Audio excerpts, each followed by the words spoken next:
Hello, this is Hammersmith Chess Club, junior hour in 5 minutes or so.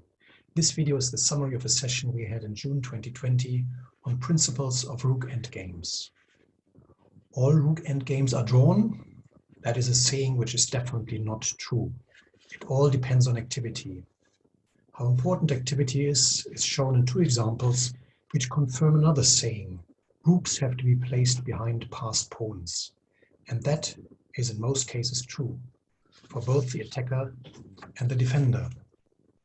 The first example, this one, shows a game where Korchnoi as white carefully pushes his passed pawn, even though he's now in the corner with his king, and at one time maneuvered his rook behind. Now he's already preparing that, but first he can still push the pawn another square.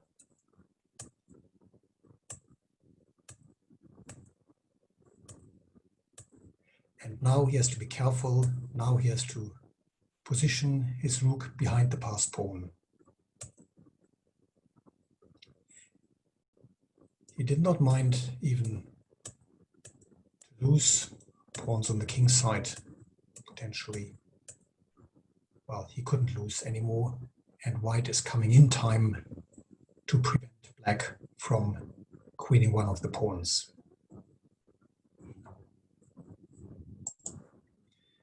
Second example shows the same principle from the side of the defender, to bring the rook behind the passed pawn.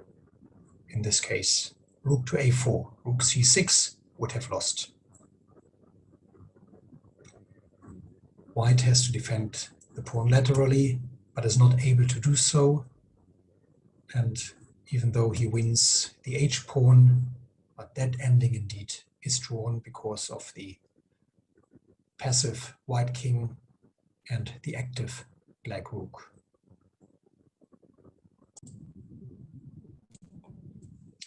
Activity is the most important principle in Rook Endgames. This applies to both the attacker and the defender, and to the king and the rook.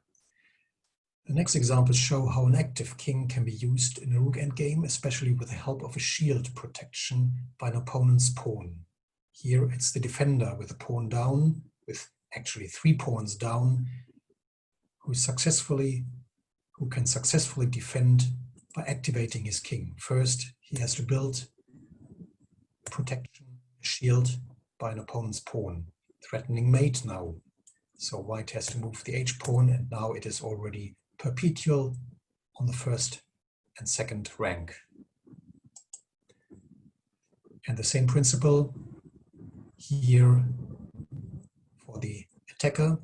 White uses the gap between the black pawn structure to enter the king's side, even sacrifices a pawn in order to be able to enter. Even the rook can move to the other side. White uses the protection, the possible protection, and now final protection of a pawn in order to threaten mate, and mate will come in 3 moves together with the rook and the pawn and the king. And the final example, a nice, beautiful endgame by Capablanca, the master Capablanca, the machine, where also he activates his king with a long walk around.